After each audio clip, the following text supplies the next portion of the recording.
people of YouTube. So I'm Joel. I'm an actor from Boxed Theatre Company, and I played Romeo in the 2020 touring production of Romeo and Juliet. And today I'd like to share a little speech with you from the show. Okay, so I have chosen the speech that Romeo does right at the end of the play, and this is when he discovers Juliet dead, or at least Romeo believes that she is dead. The audience know that she's just taken a potion which gives the illusion of death. But from Romeo's perspective, she is as dead as a doornail. So the reason I've chosen this speech is because I find it very interesting because it's incredibly layered. So when I first read it, I thought, okay, this is very melancholic, this is very sad, he's mourning the death of his girlfriend. But the more you dig into it and the more you tap into the text, you realise it's not a sad speech at all.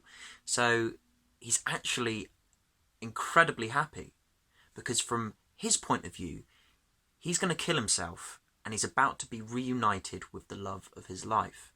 So the whole speech focuses on how elated and joyous it's going to be when he sees her again in the afterlife. So we're going to give it a crack now. So it's a little bit odd because I'm just in my little bedroom in Cornwall. I'm not on a stage. I'm used to doing this in front of lots of people, and it's just me and my phone. So I'm going to feel like a bit of a madman, but we're going to give it a crack. We're going to see what happens, and hopefully we can see a little bit of Shakespeare. So let's see what happens. Oh, my love. My wife. Oh, dear Juliet, why art thou yet so fair?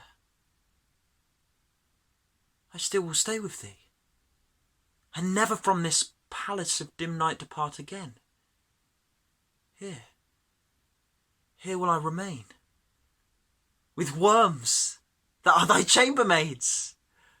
Oh, here will I set up my everlasting rest, and shake the yoke of inauspicious stars from this world-wearied flesh.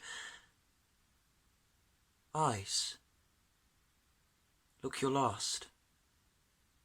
Arms, take your last embrace. And lips, oh, you the doors of breath, seal with a righteous kiss a dateless bargain to engrossing death. Come, bitter conduct, come, unsavoury guide, thou desperate pilot, now at once run onto the dashing rocks thy seasick weary bark. Here's to my love,